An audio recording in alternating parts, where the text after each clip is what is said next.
ഗുരുനാഥ നമസ്തേ. നമ്മുടെ ഈ കൊടുങ്ങല്ലൂർ ഈ ഭരണിപ്പാട്ട് അത് വിളിക്കുന്ന മുഴുവനും പച്ചത്തെറിയാണല്ലോ ഗുരുനാഥ. എന്താണ് അതിൻ്റെ ഒരു പിന്നിലുള്ള കാര്യം ഒന്ന് അറിഞ്ഞാൽ കൊള്ളാമെന്നുണ്ട്. നമുക്കത് കേൾക്കുമ്പം ഭയങ്കര വൃത്തികെട്ട രീതിയിലുള്ള സംഭവം. കൊടുങ്ങല്ലൂർ അമ്മയെ ഡാഷണമെങ്കിൽ ഡാഷ് പോലത്തെ ഒരു ഡാഷ് വേണം എന്നൊക്കെയുള്ള രീതിയിലാണത് അതിൻ്റെ വരുന്നത്. അപ്പം നമുക്ക് തോന്നും ഇതൊരു ഭയങ്കര ഒരു അസംസ്കൃതമായിട്ടുള്ള ഒരു പ്രാകൃതമായ സംവിധാനമാണല്ലോ. പക്ഷേ ഇത് വലിയൊരു സൈക്കോളജിക്കൽ ഫാക്റ്റ് ഉണ്ട്. നമ്മുടെ ഉള്ളിലെ ഒരുപാട് ആളുകളുടെ ഉള്ളിൽ നെഗറ്റീവ് പോസിറ്റീവ് വേറെ കൃത്യങ്ങളുണ്ട്. നമ്മളെ ഒരുപാട് രോഗിയാക്കുന്നുണ്ട്. ഒരുപാട് ആളുകൾ പറയാറുണ്ട് എന്നോട്, സാറേ അമ്പലത്തിൽ പോകുമ്പോൾ തെറി വിളിക്കാൻ തോന്നും വിഗ്രഹം കാണുമ്പോൾ. അതൊരു മാനസിക രോഗമാണ്. മാനസിക രോഗമല്ല, അത് ബാധയാണ്. അങ്ങനെ പല ആളുകൾക്കും പ്രശ്നമുണ്ട്. അതുകൊണ്ട് അമ്പലത്തിൽ പോവാത്തവരുണ്ടോ? നിങ്ങൾ കേൾക്കുമ്പോൾ സർപ്രൈസ് ആവും. അങ്ങനെയൊക്കെ ഉണ്ടോ? അങ്ങനെയൊക്കെ ഉണ്ട്. ഒരുപാട് ആളുകൾക്ക് വിഗ്രഹം കാണുമ്പോൾ ചീത്ത വിളിക്കാൻ തോന്നുന്നു എന്ന് പറയാറുണ്ട്. അത് ഈ ബാധയുള്ളവരാണ്. അപ്പം അവർ ഈ ചീത്ത വിളിച്ചു കഴിയുമ്പോൾ അവരുടെ ഈ ബാധ അങ്ങ് പോകും. സപ്രഷനാണ് ബാധയായിട്ട് വരുന്നത്. ഈ സപ്രഷൻസാണ് എല്ലാ സൈക്കോസോമാറ്റിക് ഡിസോർഡറിൻ്റെയും അടിസ്ഥാനപരമായ ഒരു റീസൺ. ഈ സപ്രഷൻ ഫിക്സേഷൻ എന്ന് സിഗ്മണ്ട് ഫ്രോയിഡ് പറയും. അപ്പോൾ ഈ ഫിക്സേഷൻ ഉണ്ടാകുമ്പോഴാണ് ഇതിൻ്റെ പ്രശ്നം വരുന്നത്. അതായത് പിന്നീട് അവിടെ കിടന്ന് പല സന്ധി രോഗങ്ങളായിട്ട് പോകും, അല്ലെങ്കിൽ ക്യാൻസറായിട്ട് വരും. സിമ്പൽ സിസ്റ്റം ആക്റ്റീവായിട്ട് ഗ്ലൂക്കോസ് ഇൻസുലിൻ റെസിസ്റ്റൻസ് ഉണ്ടാകും. ഗ്ലൂക്കോസ് അമിതമായിട്ട് ഉൽപ്പാദിപ്പിച്ചിട്ട് ശരീരത്തിൽ സ്ലീപ്പിംഗ് ക്യാൻസർ സെൽസിൻ്റെ ഫുഡ് ഗ്ലൂക്കോസാണ്.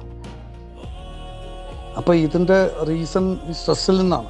ഈ സ്ട്രെസ്സ് ഉണ്ടാക്കുന്നത് നല്ലതും ചീത്തയും തമ്മിലുള്ള ഡിഫറൻസ് നമ്മുടെ ഉള്ളിലുണ്ട്. ഇപ്പോൾ ഒരു പൂച്ച അങ്ങനെ വിചാരിക്കുന്നില്ല, അല്ലെങ്കിൽ ഒരു പട്ടി നല്ലതാണോ ചീത്തയാണോ അങ്ങനെയാണോ ഇങ്ങനെയാണോ നോക്കിയിട്ട് കൃത്രിമമായിട്ടല്ല ജീവിക്കുന്നത്.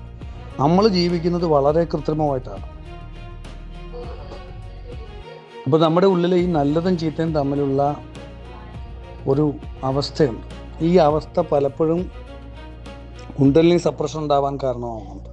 കുണ്ടലിനി അവിടെ അടിച്ചമർത്തപ്പെട്ട് സ്വാധിഷ്ഠാനത്തിൽ തളച്ചിടാൻ കാരണമാകുന്നുണ്ട് സെക്ഷുവൽ സെൻറ്ററിൽ. അപ്പോൾ ഈ സെക്സ് സെൻറ്ററിനെ കുണ്ടലിനെ കടത്തിവിടാൻ വേണ്ടിയിട്ട് ഇതുപോലുള്ള മാനസികമായ രോഗങ്ങളുടെ ട്രീറ്റ്മെൻറ്റിനുമൊക്കെ ഈ നെഗറ്റീവും പോസിറ്റീവും അതിവർത്തിക്കേണ്ട ഒരവസ്ഥയുണ്ട്. ഭയങ്കര ഡീപ്പായിട്ടുള്ള വളരെ ക്ലിയർ ആയിട്ടുള്ള ഒരു ഗംഭീരമായ സംവിധാനമാണത്. പക്ഷെ ഇന്നത് പ്രാകൃതമാണ്, നിർത്തണം എന്നൊക്കെ പറഞ്ഞ് തുടങ്ങുന്നവരുണ്ട്. അപ്പോൾ അവിടെ വിഗ്രഹത്തെ നോക്കി, ദേവിയെ നോക്കി, ദേവി ഏറ്റവും നല്ലതാണെന്ന് പറയുന്നു നമ്മൾ. അത് നോക്കി അങ്ങേയറ്റം മോശമായിട്ടുള്ള കാര്യം നമ്മൾ പറയുമ്പോൾ നമ്മുടെ ഉള്ളിൽ തന്നെ ഒരു കൺഫ്യൂഷൻ വരും, നല്ലതേതാ ചീത്തയാണ്. അവിടെ ഈ മനസ്സ് സ്റ്റോപ്പാവും ഒരു നിമിഷം. അവിടെ കുണ്ടലിനി സ്വാധിഷ്ഠാനം ഭേദിക്കപ്പെടും, അല്ലെങ്കിൽ നമ്മളിതിനെ അതിവർത്തിക്കപ്പെടും. ഈ നല്ലതിനും ചീത്തയും അതിവർത്തിച്ചിട്ടുള്ള ഒരു ഉയർന്ന ബോധതലത്തിലേക്ക് സമൂഹം തന്നെ ഈ നല്ലതും ചീത്തയായിട്ടുള്ള മൈൻഡിനെ ബ്രേക്ക് ചെയ്യാൻ പറ്റുന്ന ഒരു ഫണ്ടാസ്റ്റിക് ആയിട്ടുള്ളൊരു ടെക്നിക്കാണ്. ആ അത്ഭുതകരമായിട്ടുള്ള ഒരു കണ്ടുപിടുത്തമാണത്. അതോടുകൂടി പല ആളുകളും ഇത് ശരിക്കും ഒന്ന് ഭരണിപ്പാട്ട് പാടാമെന്നുണ്ടെങ്കിൽ അവിടെ പോയി വിഗ്രഹത്തെ നോക്കി പാടാമെങ്കിൽ നമ്മുടെ അതിനുള്ള ധൈര്യം ഉണ്ടെങ്കിൽ നമ്മുടെ ഉറക്കെ ഭരണിപ്പാട്ട് വിഗ്രഹത്തെ നോക്കി പാടാമെന്നുണ്ടെങ്കിൽ ഈ സപ്രഷൻ എല്ലാം അതിൽ കൂടെ ഒഴിച്ചു പോയി ഇതേലൊക്കെ പിടിച്ച ഈ ബാധകളെല്ലാം നിൽക്കുന്നു. ഇത് എക്സ്പ്രസ് ചെയ്ത് അങ്ങ് നല്ലതും ചീത്തയും നല്ലതാവണം എന്ന് പറഞ്ഞ് നമ്മൾ പിടിച്ചമർത്തിയ നമ്മുടെ മൃഗീയ വികാരങ്ങൾ കൊണ്ടും ജനുവിനാവാൻ നമുക്ക് പറ്റാതെ വരുന്നത് കൊണ്ട് ഉണ്ടാകുന്ന ഈ മാനസിക രോഗങ്ങൾ, ഈ മാനസികമായ നെഗറ്റീവ് ബ്രെയിൻ കെമിക്കൽസ് ഉണ്ടാക്കുന്ന സപ്രസ്ഡ് ഇമോഷൻസ്, അതേ പിടിച്ചിട്ട് ഈ ബാധകളിരിക്കുന്നത്. നമ്മളിത് ഇതുപോലെ അങ്ങ് ജനുവിനായിട്ട് ഉറക്കെ അവിടെ നിന്ന് ഭരണിപ്പാട്ട് പാടാമെങ്കിൽ, വിഗ്രഹത്തെ നോക്കി ചീത്ത വിളിക്കാമെങ്കിൽ നമ്മുടെ ഉള്ളിലുള്ള ഈ നെഗറ്റീവും പോസിറ്റീവും അതിവർത്തിക്കപ്പെട്ട് ഈ നെഗറ്റീവായിട്ടുള്ള എനർജി എല്ലാം വെളിപ്പോവും. അതോടുകൂടി ഭയങ്കരമായ റിലാക്സ് ആയിരിക്കും അവിടെ കിട്ടുന്നത്. അത് ഒരിക്കലും നമ്മൾ ഇങ്ങനെ പറഞ്ഞാൽ അത് മനസ്സിലാകത്തില്ല. ഒരു ദിവസം അവിടെ പോയി നിന്ന് ഈ ഭരണിപ്പാട്ട് പഠിച്ചിട്ട് അവിടെ നിന്ന് ഉറക്കെ പാടണം ഭരണി ദിവസം. എന്നിട്ട് എന്നിട്ട് പറയണം അങ്ങനെ ഉണ്ട് സംഭവം. മനസ്സിലായി? ഒരു ഭയങ്കരമായ ഒരു എക്സ്പീരിയൻസ് ആയിരിക്കും അത്. നമ്മുടെ ഉള്ളിൽ ഒരുപാട് മാറ്റങ്ങളുണ്ടാകും അതോടുകൂടി. ഗുരുനാഥ ശ്രീമാത്രേ നമ. നമസ്തേ. അങ്ങിപ്പോൾ ഒരു വോയിസ് നോട്ട് ഇട്ടില്ലേ ഈ ഇതിൻ്റെ എന്താണ് ഭരണിപ്പാട്ടിൻ്റെയും മറ്റേ വിഗ്രഹം നോക്കി ചീത്ത വിളിക്കാൻ തോന്നുന്നതിൻ്റെയും. എനിക്ക് ഒരു 3-4 കൊല്ലം മുന്നേ അങ്ങനെ അടുത്ത് വരുന്നതിന് മുന്നേ ഇതേ അവസ്ഥ ഉണ്ടായിരുന്നു.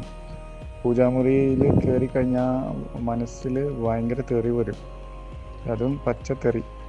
അപ്പോൾ അത് കാരണമായിട്ട് എനിക്ക് വിളക്ക് കൊളുത്താനോ പൂജാമുറി കയറാനോ ഭയങ്കര ബുദ്ധിമുട്ടായി.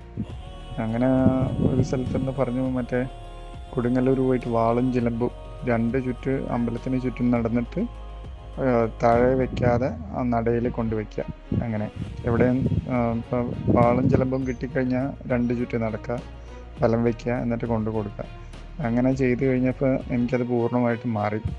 അപ്പോൾ അതിൻ്റെ കാരണം ഇപ്പോഴാണ് മനസ്സിലായത്. വളരെ നന്ദി ഗുരുനാഥ. ശ്രീമാത്രേ നമഃ.